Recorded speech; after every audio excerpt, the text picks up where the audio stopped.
Hello. Oh, hey, we're on. YouTube, who is going to see this later on Monday. So happy Monday to all of our YouTube folks. As happy as a Monday can get. We do have a few people who are joining us for the recording, though, Jeff. And I'd like to say hello to those of you who are out there joining us for the recording. You guys are amazing. You're awesome. And we love you guys. I see Nia is over there. Joel is over there. And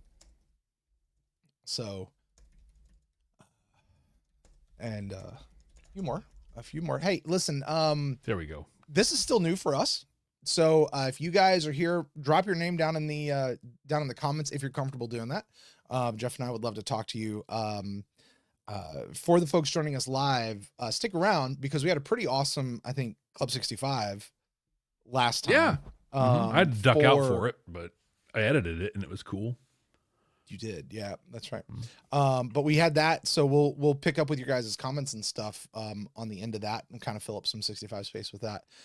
But through the recording, obviously, this is Jeff and I doing for the podcast, so that probably won't be in there a ton. But other than that, YouTube, back to you guys. Welcome to the show. What you guys are about to see is Jeff and I are recording an audio podcast titled Babylon 5/Crusade for the first time. Where Jeff and I are watching Crusade for the very first time. Today we're on episode. I have it titled as 5, but I realize now this is our 4th episode. Yeah. It's fine. So I mean, it's the 5th episode on some viewing order. It's the 4th on others, and it's the 13th on some. So, or the 10th. Right. I think on Amazon Prime they have this one as 10. That was the one I was reading. So, because why not? What you guys are about to watch is the behind the scenes footage of how Jeff and I make that happen. Jeff and I always say this is actually the more fun show, the way more fun show. So I'm vamping. Jeff is over there. I was doing last minute stuff. I'm ready to rock. Last minute stuff. I'm just trying to go, oh, help me out. You're doing Jeff. Great. You ready to do this? Hey, listen, today we're talking about Memory of War. You guys, while you're here, subscribe to the video, subscribe to the channel, hit the bell icon, all that sort of stuff. Jeff, let's go. So what is to be gained by fighting? Maybe nothing. Maybe a lot. I'd like to be the one to make that decision. I want you to know that this thing just made a very large dent in my ship. The year is 2024. The name of the podcast, Babylon 5. For the first time. Welcome to Babylon 5 for the first time, not a Star Trek podcast. My name is Jeff Akin. And Hold on, I'm going to do that over again. I was going to keep going because I was in Stargate mode. I was like, I was waiting. I was like, oh, okay, I'll fill in here. We changed how we do the intro, so we did, because I just stop at the name and it's weird for me. Okay, here we go. Welcome to Babylon 5 for the first time, not a Star Trek podcast. My name is Jeff Akin. And I'm Brent Allen. Jeff and I used to be, well, I guess we still are, 2 veteran Star Trek nerds and podcasters who decided to watch Babylon 5 for the first time. And you know what? We fell so much in love with it. We just had to keep the journey going. And so now we're doing Crusade for the first time.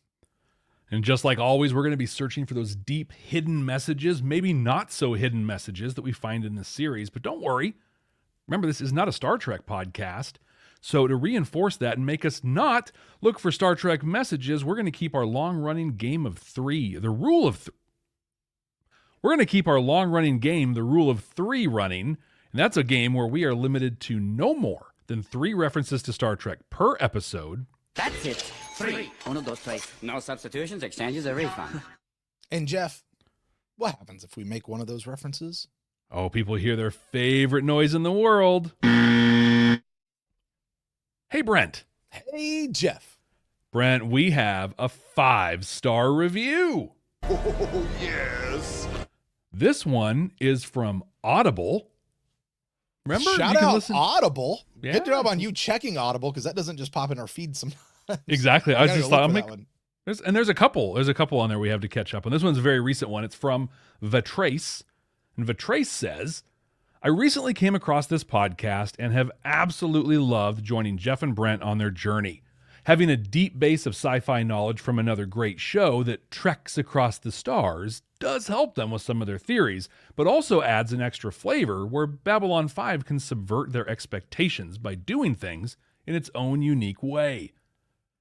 They also have YouTube videos where you can watch behind the scenes and see how the spoo is spooed or something.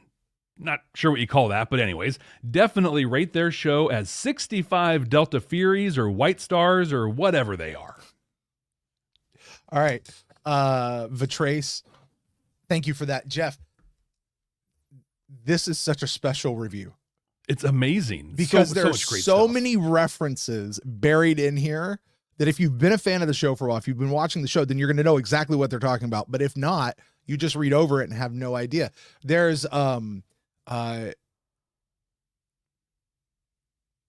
well, we have the Treks Across the Stars. The Treks Across the Stars. I even this whole thing, Babylon 5 can subvert their expectations by doing things in their own unique way. Well, that sounds familiar. Also, we've had quite a few conversations about what it means to subvert or not subvert expectations. Love the YouTube video shout out, but oh my God, this right here, you can see how the spoo is spooed. I am using that from now on. All credit goes to Vitrace, but I'm taking it and I'm going to be using it and putting it out there. That is amazing. This is how the spoo gets spooed. Love it. Love it. Great review, Vitrace. Thank you so much. Also just the Delta Furies or White Stars or whatever the heck they are. You know what? Jeff and I think are about the same way on that. Like, exactly. Oh, whatever. I feel like they get it. They get it. Yeah, It's just whatever. right. It's a whatever. Right. And 65 of them. That's a great one too. It's like one of the most perfect numbers ever. Exactly. 47. Works very well.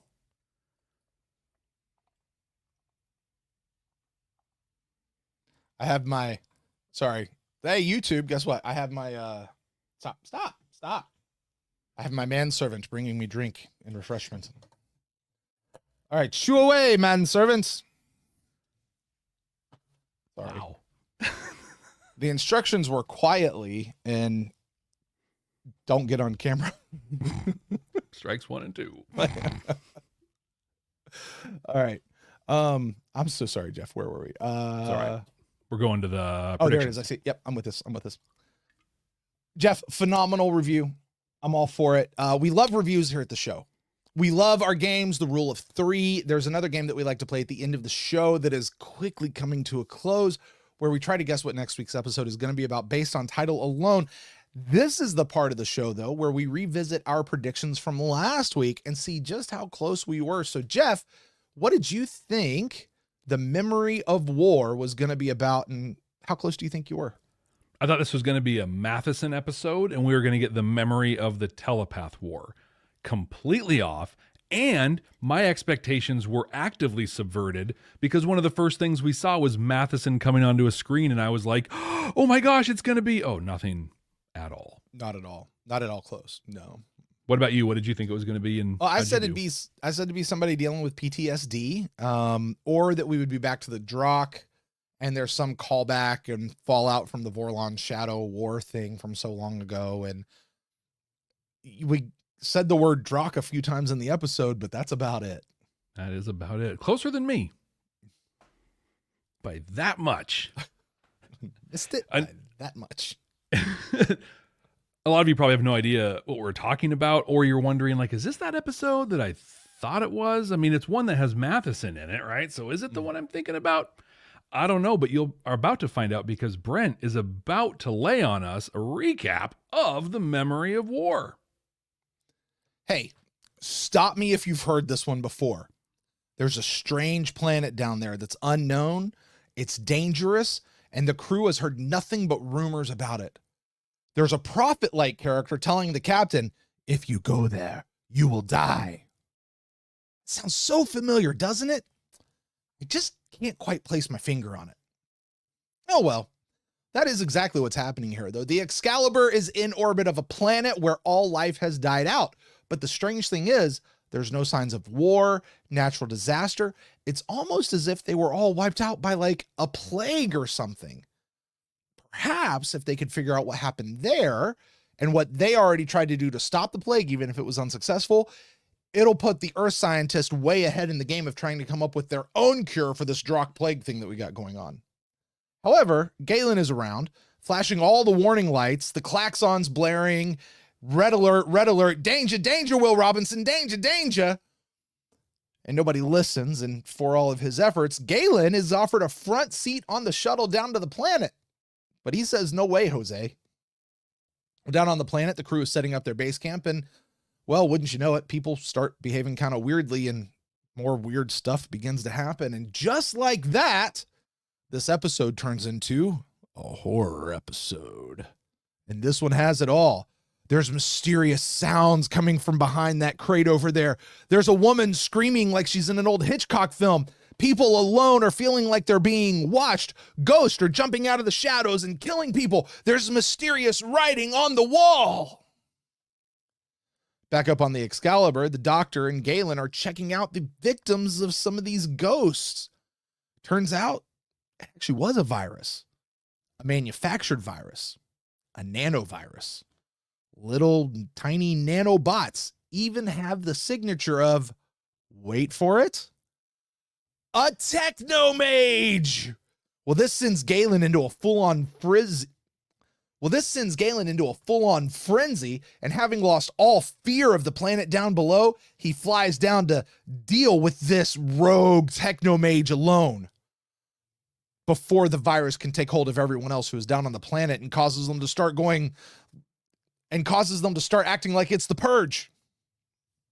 Well, it's not long before the nanovirus activates and everybody starts doing the Purge thing.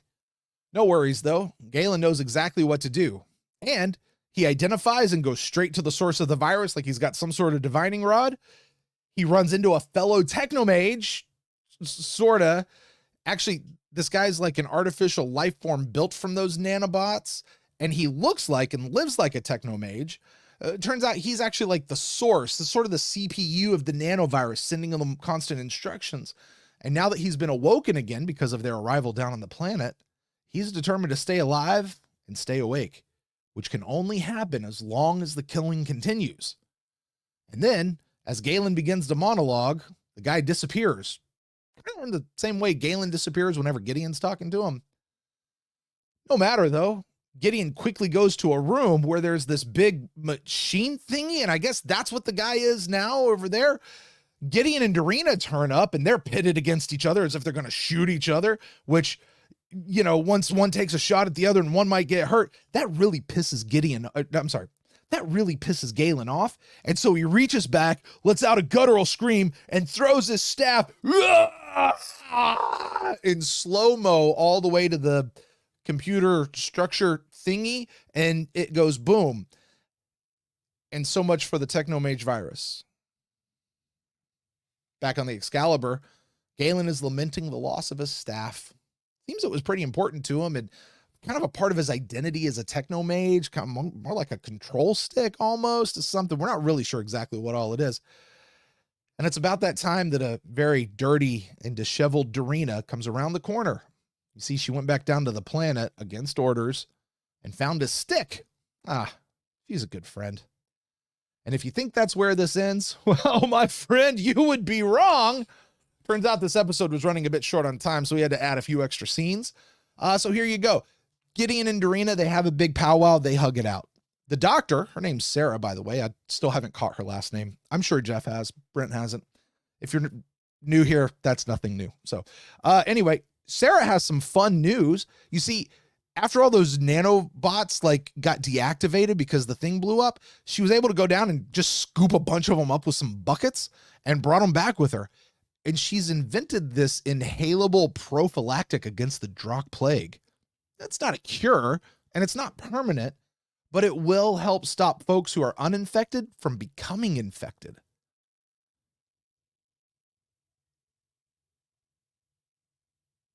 And then there's one more scene here in this little time buffer, though, that we get. Gideon's back in his quarters. He opens a box, and it starts to glow.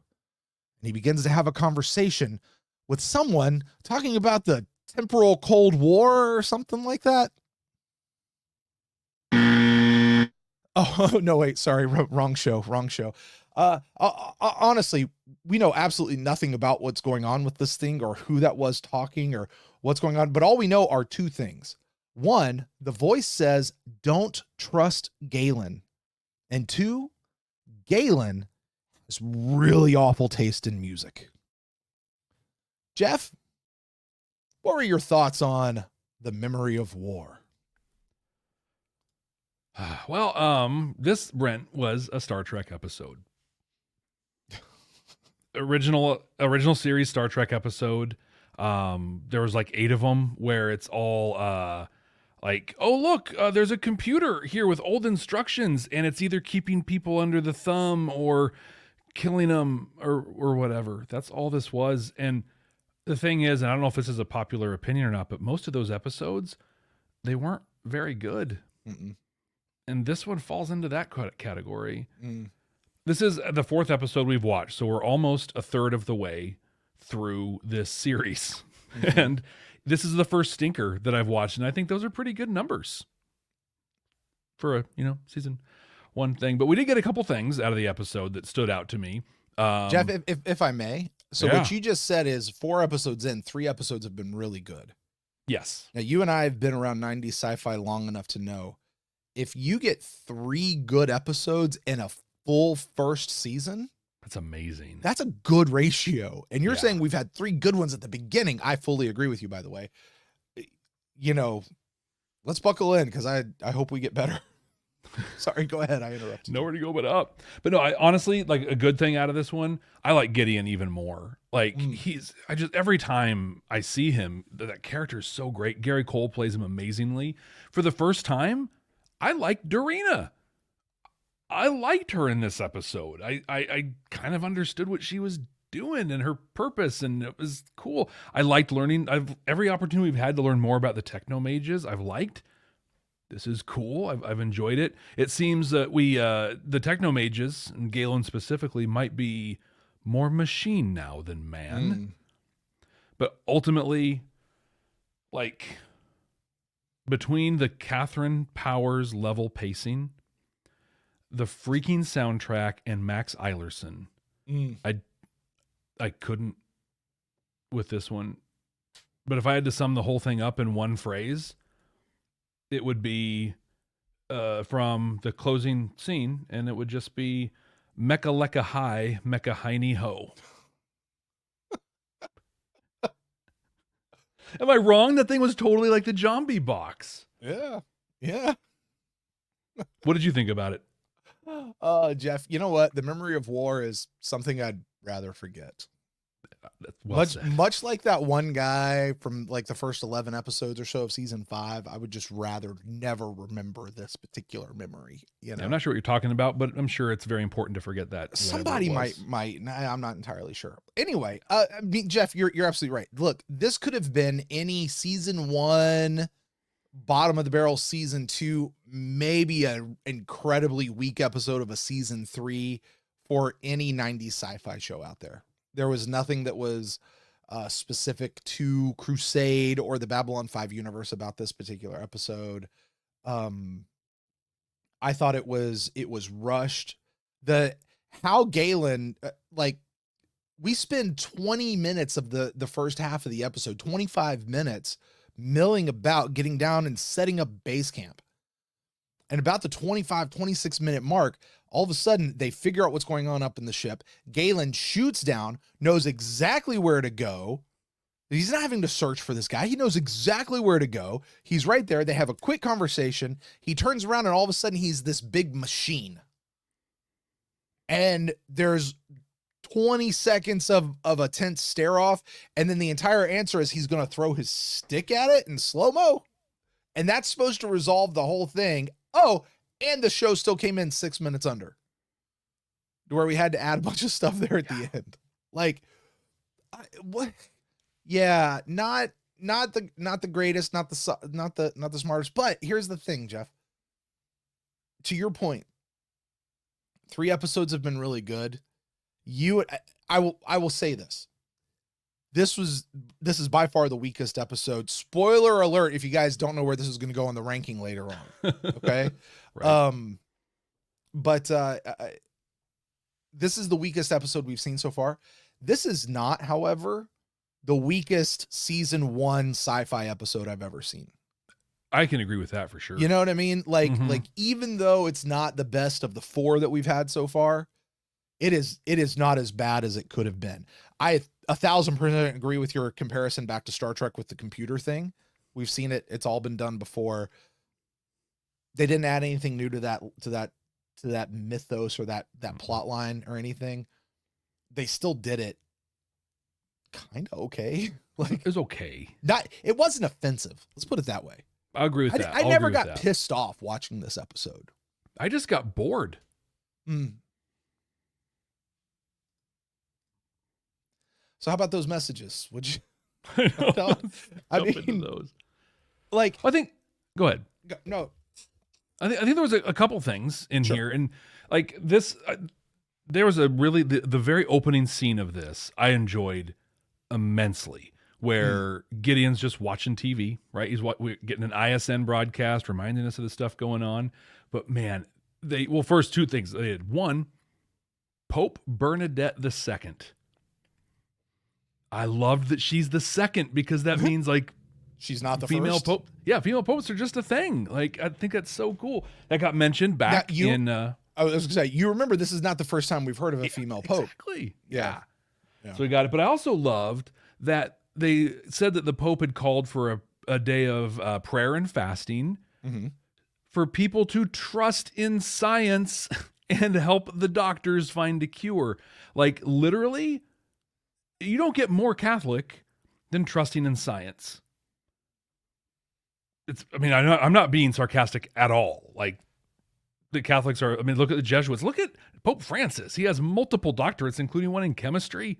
A few others, like science is Big Bang Theory.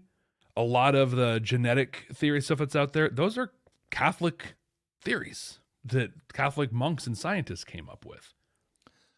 So, Jeff, you and I have made no secret that we are both people of faith, although be it different, but still we are both people of faith. And one of the things that I might have misinterpreted what was being said, but there was this sort of subtext of like, hey, we're going to call on these people to do the religious thing and just trust science. There is this idea that floats out there. I'm sorry. Let me back up just a little bit. I'm a person of faith. I'm also a person of science. There's, I've been there before. Still there, actually. There seems to be this overriding idea out there. There's not seem to be, it just is. And let me preface this by saying, I know a lot of our community, a lot of our listeners are atheists or of some other faith or whatever. And, I totally want to honor that. Right. But there's this idea that somehow religion and science have to butt heads and cannot be, They can't coexist, and I just find that to be the furthest thing from the truth. What I find is elements of my faith actually are bolstered by science. Yeah. And I'm not going to say science is defined by faith. That is absolutely not the case. But there really is a harmony between the two. The two are not diametrically opposed. And it just seemed to me in that statement that you're talking about there, it just sort of seemed to be the subtext of like, okay, religious people, let's just kind of get on the science bandwagon for right now. And I was like, To me, it totally rang true. Like, where it's just like, yeah, that is 100% a thing. In fact, it's a thing that happened with Pope Francis during the response to the pandemic. The COVID pandemic, yeah. Let's all pray that the doctors can come together and the scientists and figure things out. Like, we're not going to pray this thing away, but, we can do what we can to bolster the great brains that are working on stuff. But the best part of that scene, Brent, was the worst tease ever. We got a Dr. Franklin drop, and they're like, we're going to go to Dr. Franklin and to hear about this cool thing. The screen changes, and it's Matheson. I'm like, what? You can't. They did that on purpose. That was so intentional. It was great. And awful. I did love that we get a name drop. I enjoy these little things that are shout outs to Babylon 5. Like kind of like we say with Club 65. If you know, you know. And if you don't, you don't. And that's okay. Yeah. It'll go over your head if you don't understand it. But if you do know, and you know what it is, nobody has to indoctrinate you or grant you into it. If you're just in it, you know. And if you do know, there's no question that you do know. You don't have to ask, like, am I right about this? Because this is the thing. No, you know what. Then you don't know. Yeah. I loved that Galen said the thing that we have in our opening theme. He said the thing. It's put a very large dent in my ship. I like Galen. I like him. Me too. But his next line right after that is like, he's like, clear me for docking, put away the breakables. I'm coming in. Yeah. Like, that's kind of ridiculous. I'm pretty sure that's what I say to my wife. But I think, like, so we got a lot of Galen stuff in here, and he was so mad about the possibility of them even maybe going onto the planet's surface, but he never said why. Mm-hmm. He was all mysterious and stuff, and it's like, dude, I know you're a techno mage, but if everyone's gonna die, now is not the time for riddles. Just tell us what's up. Well, you know, by their own admission, they don't spend a whole lot of time with people, so the social cues don't often get hit, you know? That's fair. I will tell you, though, like you, when I see Galen come in an episode, I'm already just expecting a great episode. Yeah. Because I like Galen.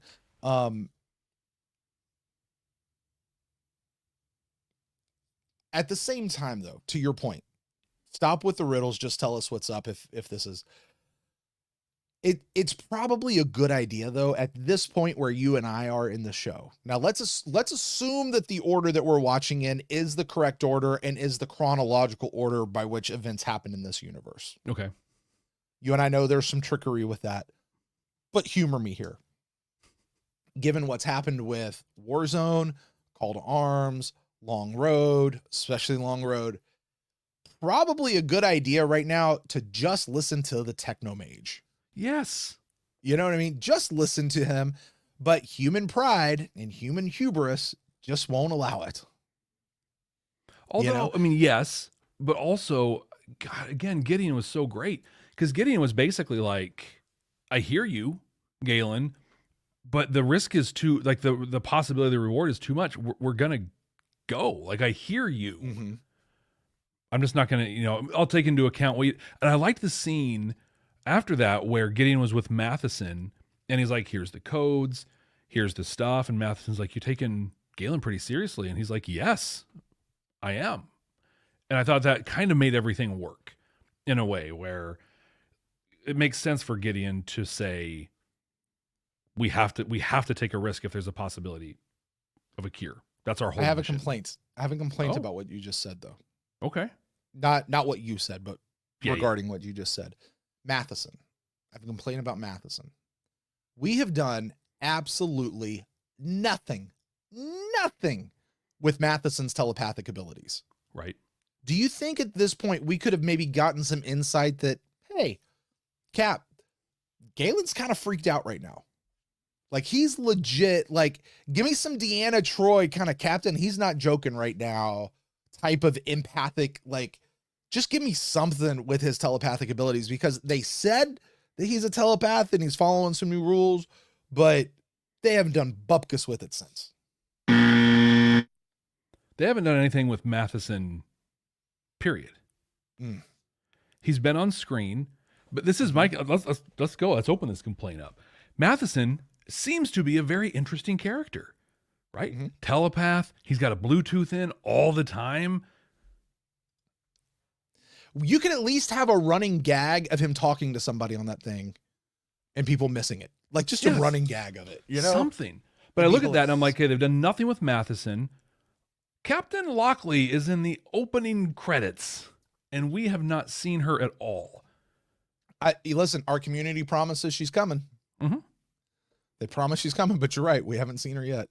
Although, to be fair, I'm fairly aware that this episode was rather late in the airing run, and they probably would have seen Lockley by now in the original airing order. Again, we know there's all sorts of weird stuff. There's no real true correct order to watch this whole show in. Like, this is the one we're doing, so fine. But you're right. I 4 episodes in and no Lockley. Nothing. And I feel like they're spending time developing some of the wrong characters. Now, I don't know the story arc and things, but like we know nothing about Matheson. This is the most we've seen Dorina do. The whole, like almost even since a call to arms pretty much. But you know who we get a ton of time with? Max Eilerson. I can't, man. Like he's awful, dude. He's awful. I read a thing in our community where they're like, I think he's a character you're not supposed to like. And I'm like, yeah, but I feel like in pro wrestling, right? That's the goal of being the bad guy, being the heel. You want people to not like you, but you want them to not like you to the point where like they want to see you get beat up. Like they will pay money to watch somebody get over on you. Then they have this thing that's called X-Pac heat, where there's a wrestler named X-Pac in the late 90s and early 2000s, and no one cared. Like literally his music would hit and the crowd goes mild. Just nothing. And it's like that to me is Max. I think but that said, I'm sorry. Wait. X-Pac had his own music? He did. And it went like this. Really? X-Pac! And then it was all just like a remix version of the DX theme. I was gonna say, I thought he just came out to other people's music. Mostly because they had to pair him with somebody for anybody. That's what I mean. Care. Like he was always coming out like under the DX theme or under somebody else's theme. Like, yeah, he had his own. He had his own. Okay. But the thing about Eilerson though is like he does bring stuff to the table. You know, we're going and doing archaeological gigs. We're having to decipher things or whatever. But and they've outright called him insufferable. So it's like part of the plan. But I don't like to not like him. I just don't like him. I don't want him on my screen. That's me. You're talking about the heels and you're comparing. I think it's a good comparison to wrestling. You know, everything is. Like a metaphor for life, really. It is. It absolutely is. Jeff, what do you call the guy who is the heel? The guy you're supposed to not like. Okay. But the guy also isn't good at his job. And just everything about him. There's people that you don't like and everything about them makes your skin crawl. And then there's people you don't like and everything about them, like from their voice to their hair to just everything is just, I just don't like you. That is X-Pac heat. Just right. Yeah. That is exactly what that is. There's nothing about you that I like. And that's the way the actor or whatever his name is playing this role. I'm just going to live in the assumption that there was actually going to be some grand arc for this character over the course of the show. And we saw a little bit of that last week with appearances and deceits, right? It's like, this is Crusade's Dr. Franklin. I like that. I'm going to grab onto that with some hope. Don't hold on too tight, 'cause it's not going to get fulfilled one way or the other. So well, I think it'll help me with my, when we get to the end of this and we have to kind of make up what happens in our own heads, just because we'll need some sort of closure on the whole thing. And that'll be part of mine. Like he goes on his walkabout. There you go. Becomes less of an ass. Jeff, I got one for you. All right. So you and I literally just prior to recording this episode, we were guests on another show where we did this debate thing. Okay. I would like to propose one to you here. All right. Be it resolved that if Carrie Elwes was unavailable, Peter Woodward would have made a fantastic Wesley in The Princess Bride. And let me give you one line that he says. I would hate to lose you and have to start all over. I'd hate to die more than having to start all over. Yeah. I watch this guy. I'm like, dude, he's Wesley from The Princess Bride. God, that's such a great call. And I even went through this little exercise in my head. I'm like, God, Carrie Elwes is just a gorgeous person. And that's part of what makes him work. So is Peter Woodward. Like if he did, if he did like the thing, like that Carrie Elwes did, the Dread Pirate Roberts deal, he could pull it off. Oh my God, great call! It's resolved. I agree. There you go, 100%. The gavel down. Hey, one more thing about Technomages. Well, two more things. Okay, First of all, technomages speak Latin. Yeah, why not? It's a mage thing, I guess. Okay, I guess. Those contacts that he has, like those are baller contacts, man. I want that set of contacts in my eyes. That's like Google Glass that works. Oh my gosh, right? That was something else too. I dug that. Oh, I'm sorry. One more thing, and then I'm off, Galen. If the Princess Bride thing doesn't work for Galen, I've got one other role that he could substitute in for. All right. He would have made a fantastic Darth Vader. Did you see how he entered the ship? Oh, right. He's got the hood up and he's just doing the walk down the hallway, just like Darth Vader, man. That's a great call. It was almost right out of please, somebody in the community, please clip Galen walking onto the Excalibur, but put the Imperial March behind it. Please. Yeah. Somebody do that for us. It's almost straight out of Rogue One, where he walks out and then there's whoosh, just make a lightsaber, light up, and it's like, great call. God, that's good stuff. Well, I was interested. Listen, we gotta make this show interesting somehow. Right, somehow. I was interested in the other Technomage, though. It was, I don't know, in my the head. Technomage that wasn't a Technomage? Right, apparently, I don't know. It was a hologram of some kind, but I guess. Was he a hologram? My understanding was he was just this like amalgamation of nanobots that joined together and became like the central processing unit. That was my my understanding. Yeah. I thought that there was like the machine. Yeah. And then he was like a projection, like a holographic projection or something. Kind of like Epsilon 3, like with when Draw was doing his thing. Draw. I was trying to say Drock, and I was like, it's not Drock. What's his name? that'd be not cool. But I think in my head the Technomages, I don't know, had like a level of honor or what, like if you were a Technomage, it meant a thing or whatever, but I mean, they're just human. They can be bought. There's no safeguards in the order or whatever, like just putting stuff out into the world. Like, I don't know. He kind of called it out too, where he said, because I think Galen was just like, but the order or something, it says you can't do this.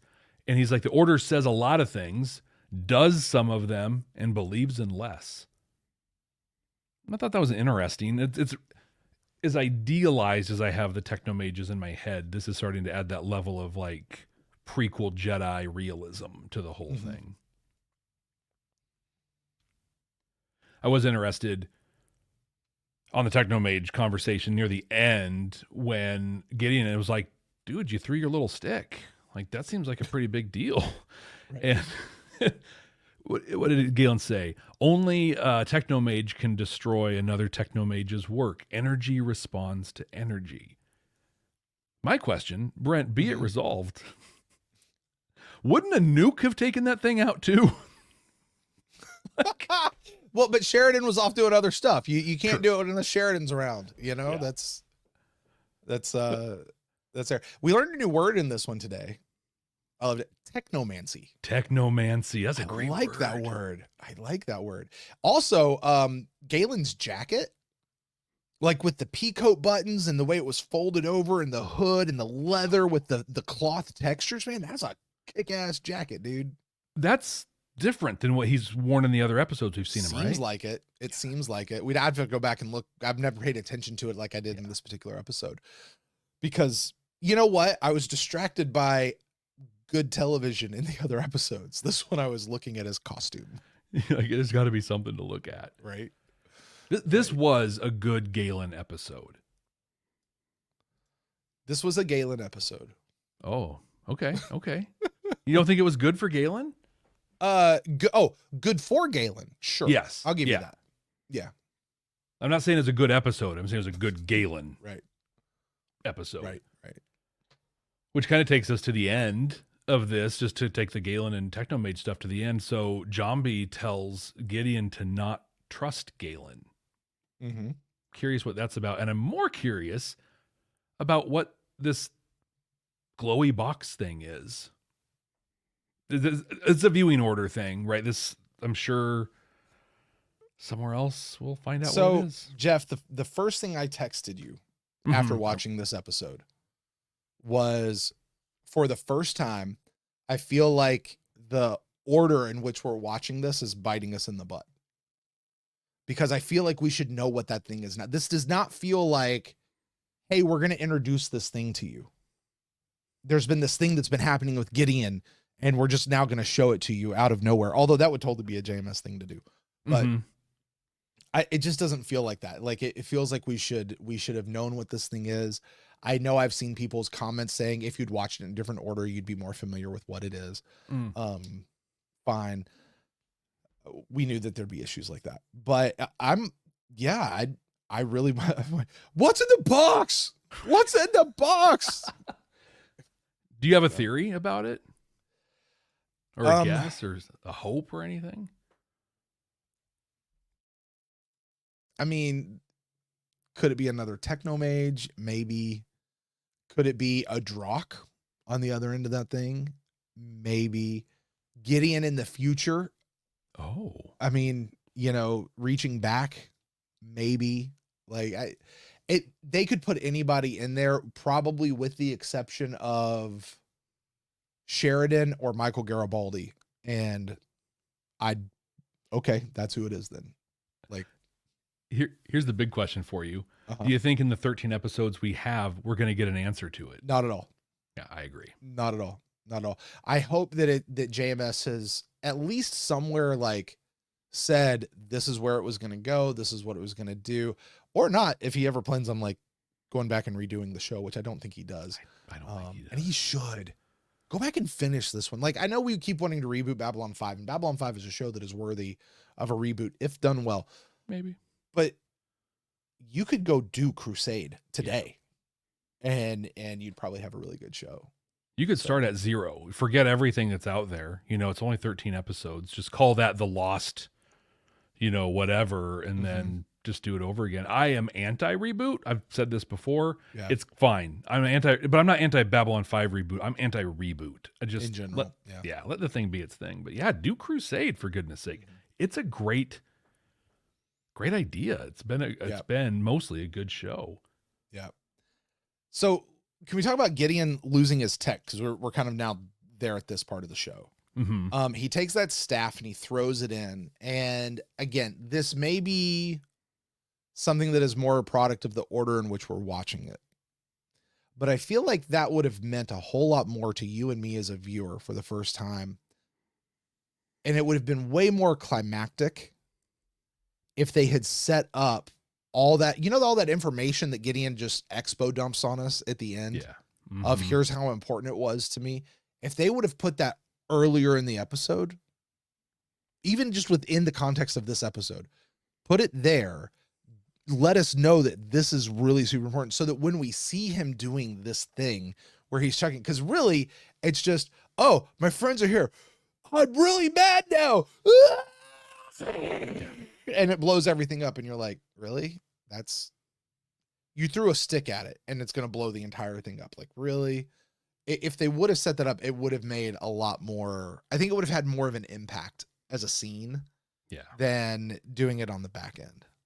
Yeah, because instead I was basically like, you could send Lamar Luttrell down here and he could do the exact same thing, probably better with his aerodynamic javelin. Right. Like, I don't get it. And if they had made it a bigger impact, because that scene at the end when Darina comes in, just gross, holding that staff, that was freaking amazing. Yeah. I loved that. It would have been really good to see like what the muck is that she was going into. Like if you see the thing oozing or whatever, and or it's just the bile waste of the planet or something. Just other than she's really, really dirty and looking nasty. Although the makeup on that and the way she came in was awesome. It was great. I'm fine with not. It's just all it said to me was I kind of went through hell in a really short amount of time to get this thing for you. And that moment, like when they grab and they kind of touch each other's hands, like, oh, Jeff, what? Please tell me they're not going to become a couple. They had better not. Please tell me they're not going to become a couple. Yeah, I don't think so. I think that what we're creating is this I was going to say love triangle, but that's not at all what I mean. But this triangle of Galen, Gideon, and Darina of just like, they're almost like, yeah, we got one left. They're like the Kirk, Spock, and McCoy. Together they are, like a better person. And like we got some of that from Galen when he was talking to Gideon about how the Technomages were his family. Mm-hmm. And when he was kicked out of the order, he had no one until he had Gideon. And so it's like there's that connection with Gideon and Galen. Yeah. Clearly a connection that I don't think is a relationship. I think it's just a high, and I've said this so much, I hope, just a high level of professional respect where they care about each other, whatever, between Galen and Darina. Mm-hmm. And I'm here for that whole thing, however that plays out. Can we talk about Darina for a little bit? We've talked a lot about Galen. Can we talk about Darina? This is our first episode with her, really. Yeah. Doing anything. So she goes down to the planet and she climbs the side of the building or whatever, and is just chilling up there like she's freaking Batman or Spider-Man, right? Watching the city. I'm sorry, time out. Why are alien cities always made of spires? Well, that's a Prothean thing. So when you get to Mass Effect, you'll understand that's just how they have to build all of their ruins. Then the Asari follow suit. It's the way it was. Set up 50,000 years ago. We're just copying the same thing. Oh, I see. I see. Anyway, she gets up there and, first of all, mad skills for her getting all the way up there. Mm-hmm. Even if she came from inside the building or crawled out a window, still she's like, you're not going to want to send your people up here. They're not going to like the view the way I do. Right. But then she goes up there and she's like walking around. She does whatever. She finds a lever and just pulls it. Yeah, why not? Why not? Just pulls it. Like, really? You're all the way up there and you're going to pull the lever. And then she turns around and there's this like Indiana Jones leap of faith bridge going across. Totally. And my note says there is 0 chance I'm making it across that bridge without falling, especially with as high as the winds up there must have been. Yes. There is no way that you're making that. Like, no, that bridge was tiny. Like balance beam tiny. Brent, she's just that good. I was thinking though, not only is that thing tiny, who would put it there? What a stupid spot to put. So I have to shimmy around this thing and almost fall to get onto it. And it's just to go to this other building where you have a tiny little the whole thing made 0 sense. And I was fine with it. You know what part made me absolutely just cackle, and I laugh. And I'm sorry if this offends anybody. All right. But she's going across the bridge. And it gets to the end where the bridge is starting to fall apart. And she does that thing where she leaps and she grabs onto the statue. Yeah. And she grabs onto the statue by the boobs. Just full on 2 handfuls of honk. I was like, oh my gosh. It's almost like the Naked Gun. Remember when Frank Drebin's falling off the building and he grabs the pulls himself up. I haven't watched that in a long time. Oh my gosh. Oh my word. Darina. Yeah. So you got Darina there. The doctor. Can we talk about the doctor for a minute? Dr. Sarah Chambers. Sarah Chambers. There you go. Yeah. There you go. I got Sarah. You did. That's just great. Give me credit for Sarah. Or Sarah, as it looks like it's spelled. Oh. Sorry. Anyway, I'm pretty sure, Jeff, this is the first time that we have seen the just wave a light over it medical procedure in Crusade. Too. Yeah. But I had this thought when they bring the people back up to the ship, right? And she's really mad at Galen. I'm like, she has no right to be mad at Galen for not going. He told them he wasn't gonna go. And that they shouldn't have gone either. They didn't listen to him. He told them bad things would happen and death was going to happen. And guess what? It did. Why is she getting mad at him? I told you not to go.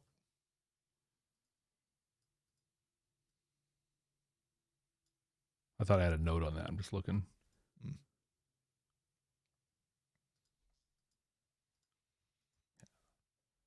I couldn't agree more. Like he's literally, because what did she say? How many lives could you have saved if you had gone down there? He's like, I could have saved all of them if they just would have freaking listened to me. Right. I did my part. I tried. Come on. You didn't listen. What do you want? What do you want? The second though, like, so she's doing her thing, and the second she goes, oh my gosh, it's nanotechnology. I was like, oh, here's how they're going to deliver the cure.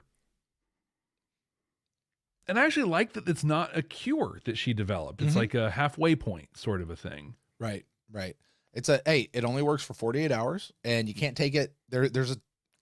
I like how they're building into this show, like limits on the stuff that's a little overpowered. Yeah. Like the big gun on the Excalibur, you can do it, but it's going to knock the ship out for a minute. Mm-hmm. You can take this stuff, but you can't take it again or else bad stuff's going to happen. Like not too quickly. You can't do it too quickly. I do like that there's limits that they're putting in on this stuff. It's very realistic. Mm-hmm. And what this sets up for us ultimately is that she's gonna get to go to Earth and see her sister. Like that's gonna happen at some point where she's gonna go, and then something's gonna happen, and someone's gonna take it twice, and something horrible's gonna happen. It was all set up. And then she's gonna have to go get that. She's gonna go over to see Dr. Franklin, and she's gonna get that machine, and she's gonna do the thing where she transfers life force back and forth. Yeah, exactly. Yeah, she's gonna Marcus somebody. There you go.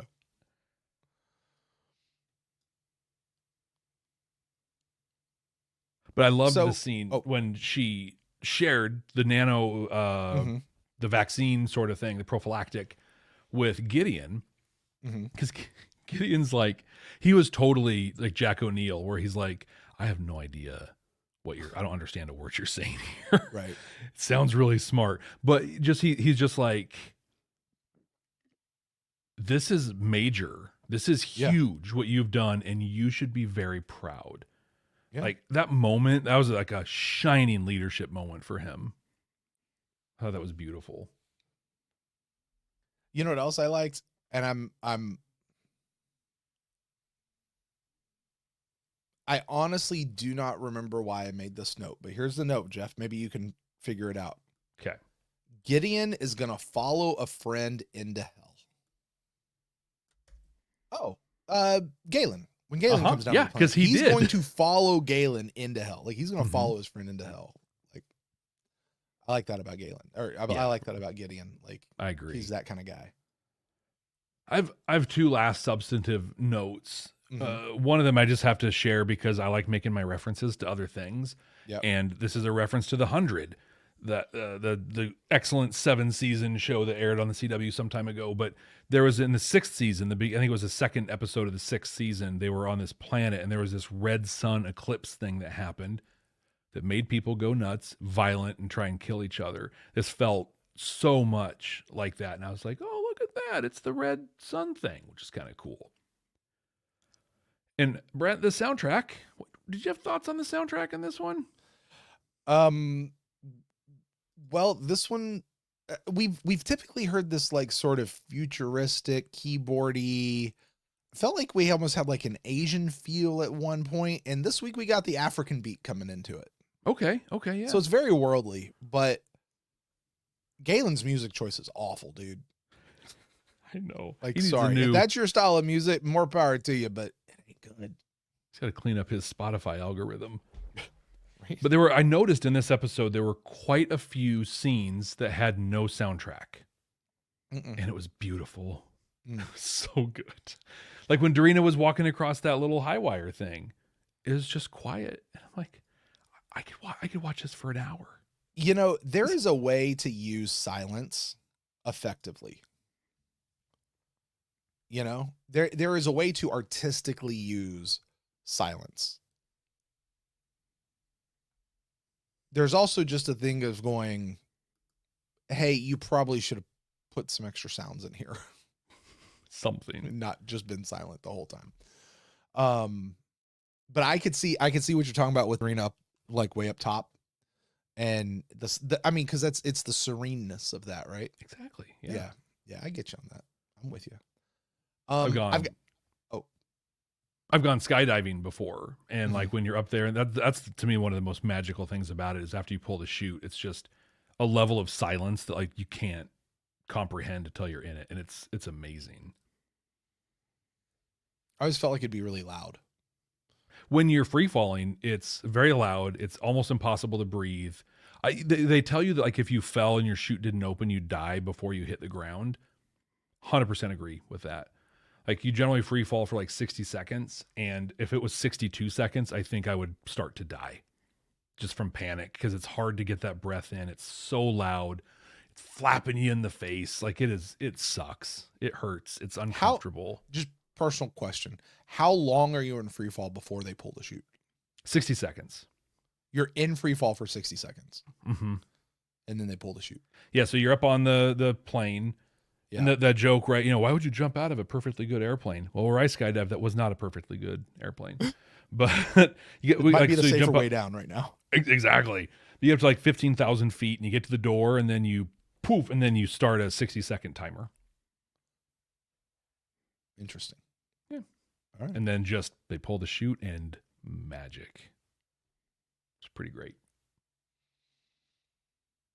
So this episode turned into a ghost story. Ultimately. Yeah. And then it turned into The Purge. But regardless, at first it was, I mean, literally, there's the woman who was screaming, ah, dead body. And then there's the dude who's walking around, who's there? Who's there? Who's there? Like, what's going on, guys? Come on. Come on. And it almost turned into Aliens at one point when they're just like getting these massive shotguns and like, there was a scene where Gideon's going around being like, hey, you get into there, lock the door. Yeah. And then he grabs just this honking rifle. He's like, and Eilerson's right there behind him. And for a second, I was like, oh my God, please shoot Eilerson. Just you know what? My finger slipped on the trigger. It was an accident. I'm sorry. Put in more time on the range. Like I just, yeah. The burdens of command. I don't know about you, Brent, but I think it's time for us to kind of boil this thing down, peel the layers back, see if there's any messages in this thing, anything that holds up a mirror to society, anything that shows us there's a hope that we can be better people in the future, or anything that just kind of teaches us a really important lesson. What do you got on this one?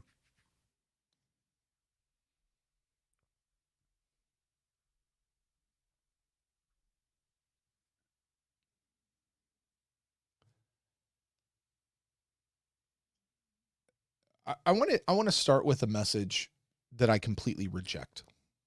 Okay. I understand this may be some people's personal life philosophy for whatever reason. I completely reject this, but I recognize it in here. At the end of the day, here's the message. At the end of the day, we're all alone. We are all alone. I think Galen said this at some point. That there's, we all have to walk our own path. This is, at the end of the day, we're all alone.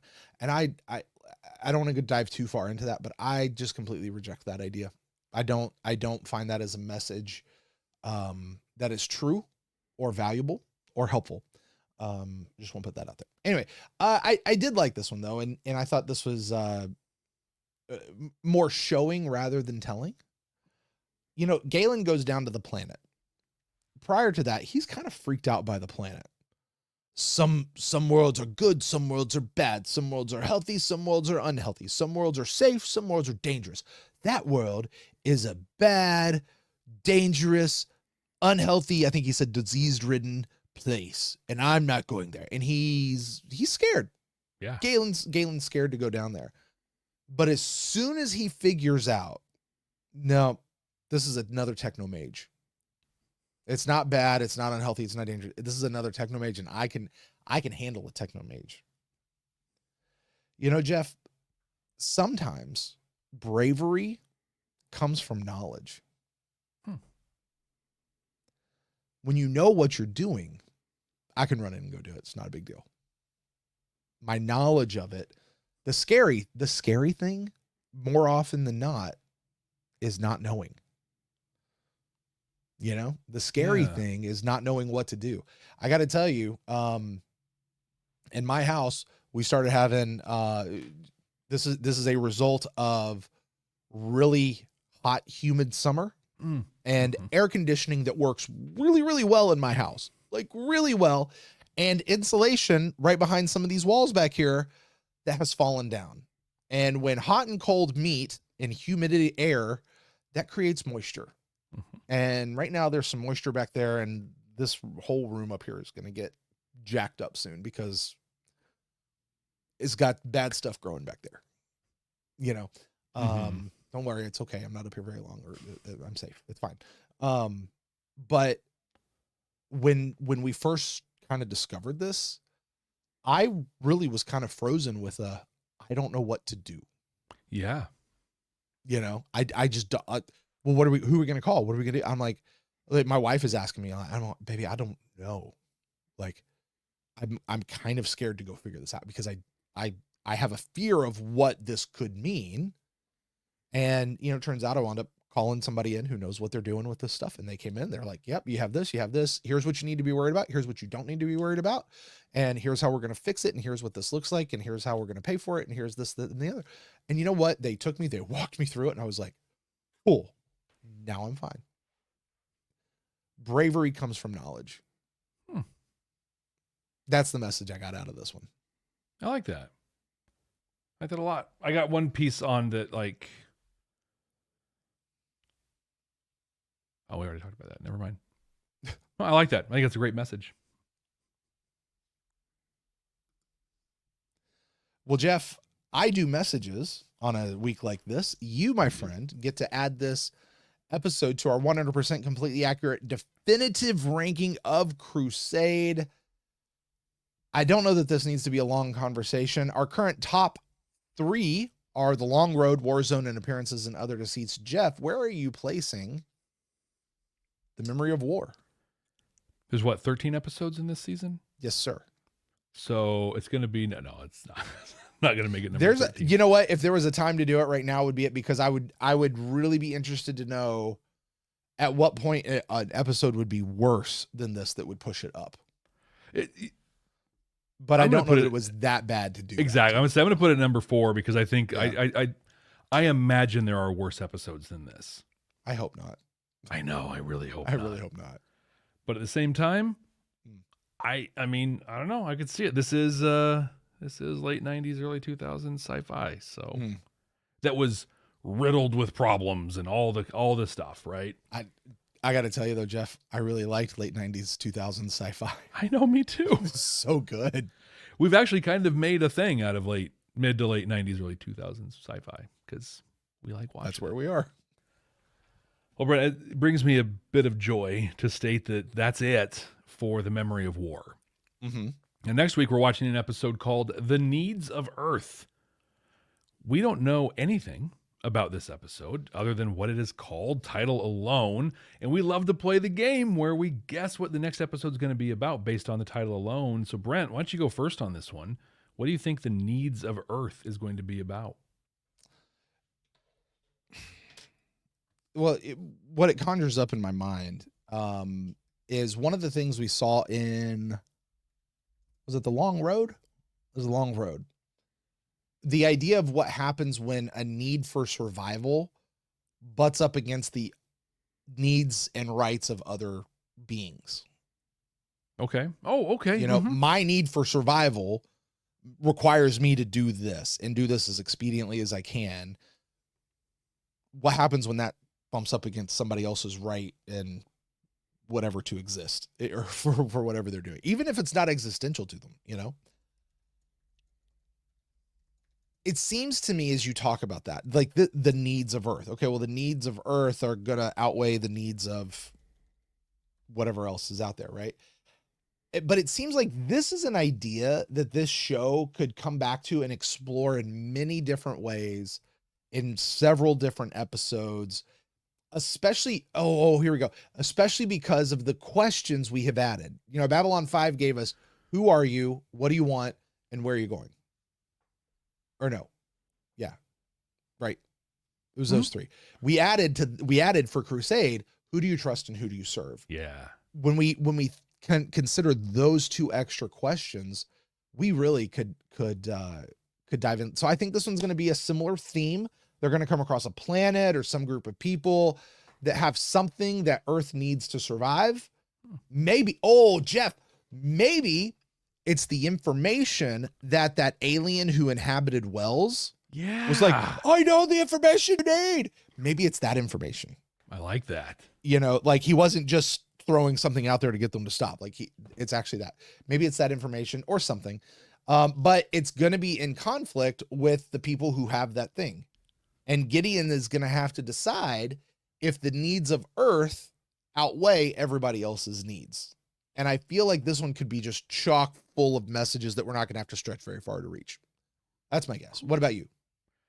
I think in this one, Sarah Chambers is going to go to Earth and visit her sister. We can go to Earth now. This is going to be a post prophylactic episode where they're able to go onto Earth. But so she's going to go visit her sister. We're going to get exposed to what's happening on Earth, but there's going to be an effort by probably EarthGov to ground the Excalibur crew because they were exposed on the planet. And so it's going to be like this conflict of being like, no, the needs of Earth require that we go off and continue our mission. Right. Brent, I guess we're going to find out right here next week. Hey, for all of you that are listening, thank you for being here. For those of you that are with us right now, our Council Chambers tier member people that are with us as we record this, super cool to see you.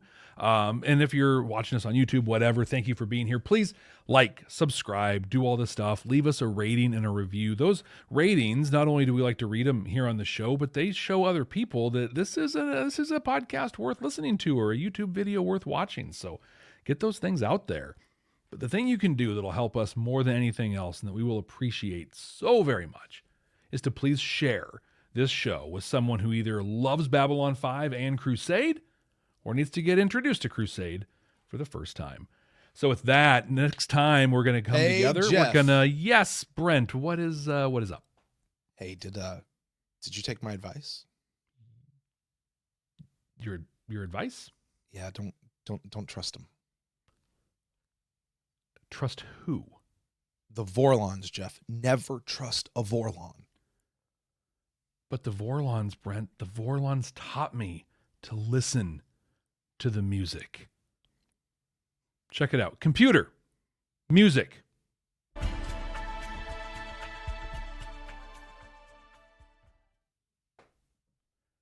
I wonder if that scene in the episode was like at somebody. What You know what I mean? Like, What do you mean? music, poof, and then putting that out, like, look at this garbage we have for you. I don't know. I just can't believe how bad it was. Hey, let's check. Well, first of all, we'd like to open up Club 65 and officially welcome everybody to Club 65. You're now here. This is what Club 65 is. It's our after show. It's for the people who don't dip out when we start the outro, like we know some people do. But we know a good chunk of you guys actually still stick around. So you're officially now inducted into the club. And remember, the first rule of Club 65 is we don't talk about it outside. People got to find this thing on their own. You found it.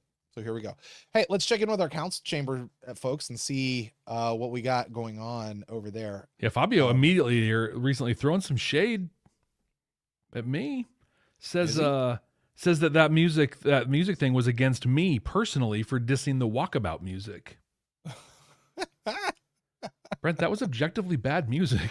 The walkabout music was awful. Yeah, it was so bad. Awful. And they made us listen to the whole damn song. Right. All 3.5 minutes of it. Let me ask you this. Yeah. In this episode where we needed to stretch for time, would you rather them stretch the way they did or by plugging in the walkabout music performance? Oh, stretch the way you did. Yeah, agreed. I'll take that every time. Nia suggested a new name for our show. Jeff. We should be Babylon Crusade 5 for the first time. With the number like FOUR. With the 4. Yeah. I really now want a 3 and a 2 in there as well. Yeah. Just because. So figure out some way. Hey, Fabio likes your shirt there, Jeff. Oh, thanks. Tell us about your shirt. I feel like I should know what it is. And LV426. That's the planet where the Nostromo first ran into the Xenomorph in Alien. So it's an Alien shirt. Oh, yeah. Okay, I got some badges here. What do I got? Gotcha. It's got the Nostromo. It's got the US CSS Covenant thing on it. It's just my Alien World shirt. I've been on a real big Aliens kick here recently since Romulus came out. Okay. It's a movie series I've never been able to get into. Really? just never been able to. I've tried a few times. I watched Prometheus or whatever that last movie was that they made. Covenant was the was so it it was Covenant? Prometheus, and then Covenant was the sequel to Prometheus. Okay, it was Prometheus. Hey, by the way, who made Aliens? Aliens? Yeah, or Or who Alien? makes Alien? Who makes the Alien franchise? Who's in charge of it? Who has it? Like who owns it? Yeah, like who's the guy behind it? Oh, I feel like a jerkwater right now. I was gonna say James Cameron did the second one, and other dude, Ridley Scott. Thank you, Fabio, with the save in there. Here you go. Is his idea. Yeah, his creation. H.R. Geiger actually did the creating. Yeah. YouTube. Nia says YouTube's getting the flubs early. Yeah. Well, we really had to shift gears. Brent shared during the episode itself that prior to this, we were on another show. And if I remember, I may link that down in our show notes here if I remember to. But it was a very different thing than this. And I think we both had to kind of find our feet. That is true. Yeah, that was an experience. It was an experience. Those guys are great. I really love Gavin and the crew over there. I love hanging out with them. I've done some really cool stuff with them. They said at one point, like, Brent doesn't look like he's having any good time, because I'm pretty sure my face was this the whole time. And I'm sitting here like just going, I don't know what to do or to say. Like, and it's their show. Like I'm trying to let them have it, but also I'm like I mean, so Jeff, you're the one who set everything up with that show. Mm-hmm. And you forwarded me, I assume, everything that you got from those guys. Yep. But I had no clue that that's what we were doing when we walked into that show. Like, we talked about the topics that we were going to suggest, but I thought we were going to have to make the argument for why those topics are there. Not that we would throw a topic out and then other people would go for and against it and we'd judge who was right or wrong. I'm like, I put the topic up because I think it's right. So I should go with the person who's for anyway. Like, I was on that show. It's called Debate 9, and I was on it. Oh gosh, a year ago maybe. Yeah.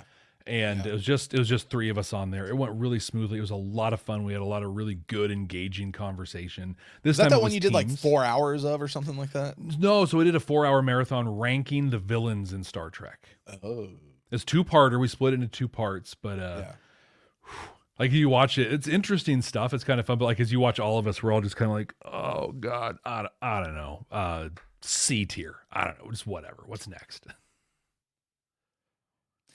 I particularly loved the review we had earlier today in the episode. I agree. That's a good review. Nia says, "Spoo the spoo." Yes, we're gonna spoo the spoo. Ben chimes in. It's spooky season. I now got something I want to do for Halloween. Oh no! Yes. Fabio says, "Is spoo spoo? Is it? Does spoo spoo? Does it? To spoo or not to spoo? That is the spoo." Nia says that Galen tried to talk the AI to death, but he's no Kirk. So he just had to throw his stick. Well, he says so. He took the B5 approach, throw a nuke at it, I guess. Yeah. Right. Also, why did that machine just have that random hole in it? Like, hey, here's a perfectly sized. It was an exhaust port, Jeff. It was an exhaust port. Okay, that makes sense. Nia wants to know: is this going to be number 4 or number 13? This is I'm assuming you're talking about show order. This is number 4 for us. No, I think Nia's asking about the ranking. Oh, I think Nia and I were good on the call, same Nia. page. Yeah, good call, Nia. Good call, Nia. Hey, Jeff, I don't say we actively try to limit the amount of times we talk about faith and religion and stuff. Like, I don't think so. It just comes out, but I don't think we're like trying to shove things in there either, right? I don't think so. Fabio puts that there. He loves Catholic, Jeff. There you go. And Nia has faith of the heart. It's the best kind of faith to have. Right. Ben disagrees with me. Ooh. Ben disagrees with Brent's interpretation of religion and science, seeing its sham as showing them working together like he has before. That's fair, Ben. If that's what it is, that's cool.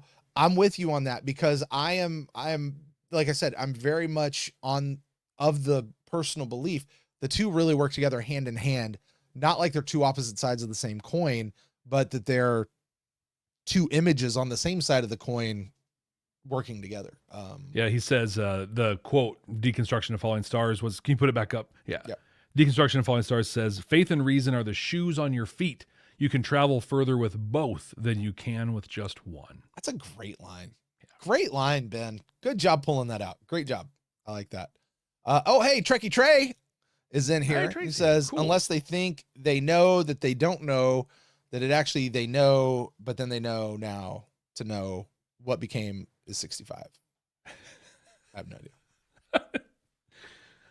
It's such a great message. Like, you got lost reading it. It was perfect. Becky says, fundamentalism and science are unmixy things. Normal religion and science are totally fine with each other. And this is coming from an atheist. That's a great point. I can go with you on that, Becky. Mm-hmm. I can. Because there is such a thing as too over here.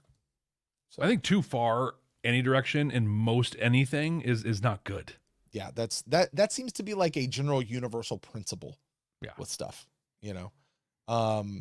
Jeff hates Max. I do.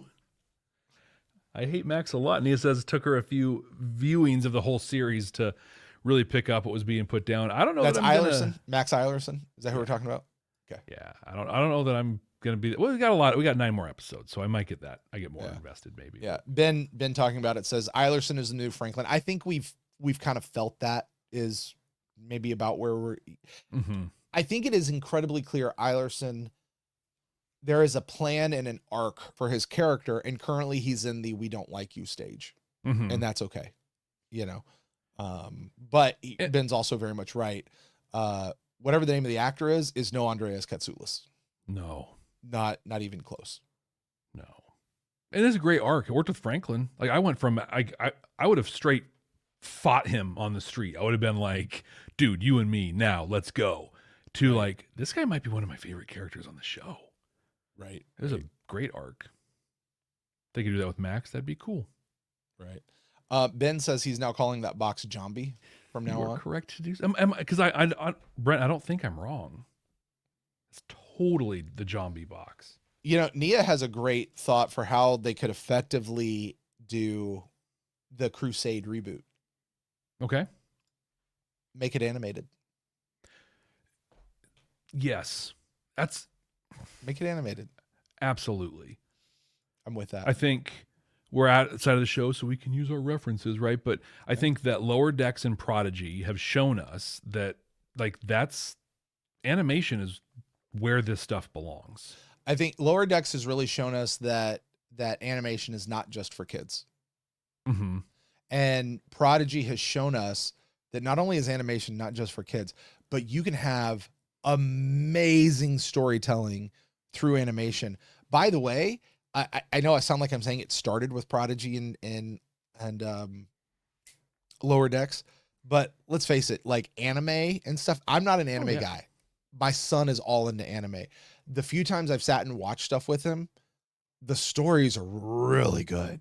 Yeah. Like really amazing. I just can't dive into a show that goes 1,500 episodes. I don't have the bandwidth for that. Like, yeah, you know. So Ben says, continuing Crusade, there's some legal things preventing that. We'll post in Red Sector. Tell us. Well, unless you can't for spoiler reasons, but Ben, make sure you come back and let us know when we are allowed to know, because I really want to know, like, what the legal reasons are that they can't go on with Crusade outside of.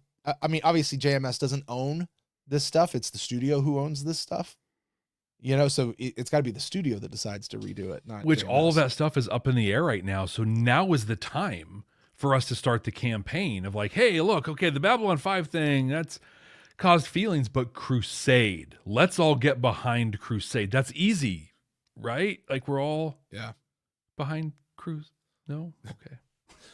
Joel over here has a theory on what was in on what Zombie is. Oh, it's the same thing that was in the briefcase from Pulp Fiction. Yes, absolutely. Yep, I like it. There's a few comments in here. I just want to note for Fabio and Nia and a few others, there are some comments in here. I'm just not going to put them on screen. But I feel what you're saying. I definitely feel what you're saying. Throw up the one from Katerina, the recent one. hold on. I think I'm not scrolling. Oh, there we go. Katerina says, it was interesting to hear the 100 reference. I loved some parts, hated other parts. Would love to hear more from you, though. I guess I don't have time for another TV show podcast. TV show podcasts are hard. And listen, I have like, I've been on the mission log thing, and I've done other shows where you're like, okay, I'm going to watch the episode and I'm going to listen to the podcast. I'm going to watch the episode and I'm going to listen to the podcast. I'm going to watch the episode. I'm going to listen to the podcast. And what happens to me is I miss the episode. I miss watching the episode. And then I delay listening to the podcast so I can watch the episode first. But then another week goes by and now I'm down 2 episodes and 2 podcasts. And then it tends to snowball from there to where I just dip out like that. And then one day I decide to get back into it. Those of you guys who've stuck around through Babylon 5, thank you. Yeah, even through all the season 5 stuff, the early season 5 stuff. Oh my gosh. Like you go look it on YouTube, our numbers took a big dip through that, and very understandably. Yeah. Yeah. I mean, they've taken a dip here even with Crusade, and completely understandably. I expect everybody to be back for Babylon 5 for the second time, though. Exactly. But Katerina, I wanted to say with the 100, I love that show. I love it so much. But it did the CW thing, right? Where it just like, did they put boy bands in there?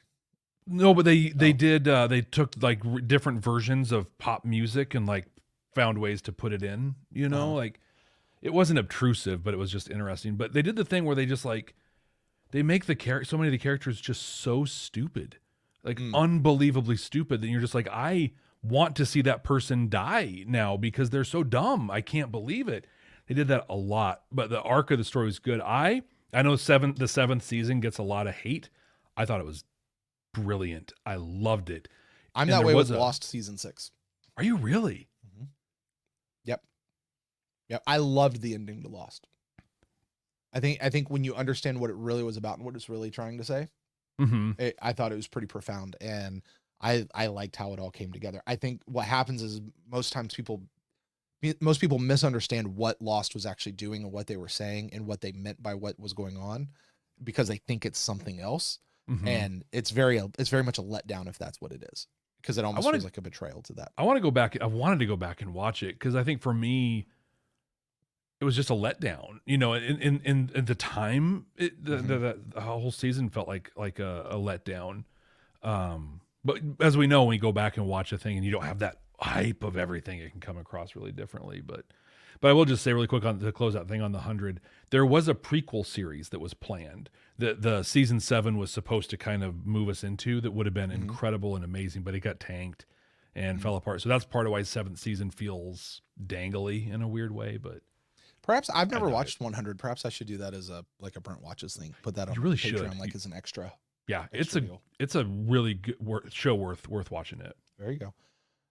And I don't need like extra gear to get it to work like I do Mass Effect. Man, I've been trying. Listen, just so you guys know, we've been trying to get Mass Effect up and running. There's just technical issues stopping it right now, and there's no reason they should be. I like when to bounce back to a conversation we were just having a minute ago. Babylon 5 and Crusade embracing religion is one of the biggest differentiators from Star Trek. Yeah, totally. And then it looks like there's a secondary comment from Nia in here that says it's actually fun to listen to you guys talk about it, but text being weird. Go ahead, Jeff. What was I going to say? Did you put this up from Fabio? No. Or did I? You totally did. Okay. Well, wow. So the other thing about animation, South Park has shown us animation is not for kids for 30 years. Absolutely right. Well, it goes back a long ways. I think Fritz the Cat comes to mind. I'll just leave that. There you go. Recommend not Googling it. Honestly, Star Trek the animated series, the Filmation one, there's some incredible episodes in that. There really are. Yeah. Like, really. Well, honestly, back then, like the animation wasn't to where it is now, but that showed that animation is the vehicle for these kinds of stories. It really is. Really is. I like what DC Fontana said about it. She's like, we weren't writing a children's cartoon. We were writing Star Trek. Yeah. That's why it's not called Star Trek the Animated Series. It's just called Star Trek. I was like, all right. There you go. There you go. Trey says, thanks for doing what we do. Thank you, Trey. You're welcome. We love doing it. And you know what? Honestly, if it wasn't for you guys, we wouldn't keep doing it. I don't know. Maybe totally. I think we've talked about that before. When we started this, we're like 110 episodes in, out, we're done.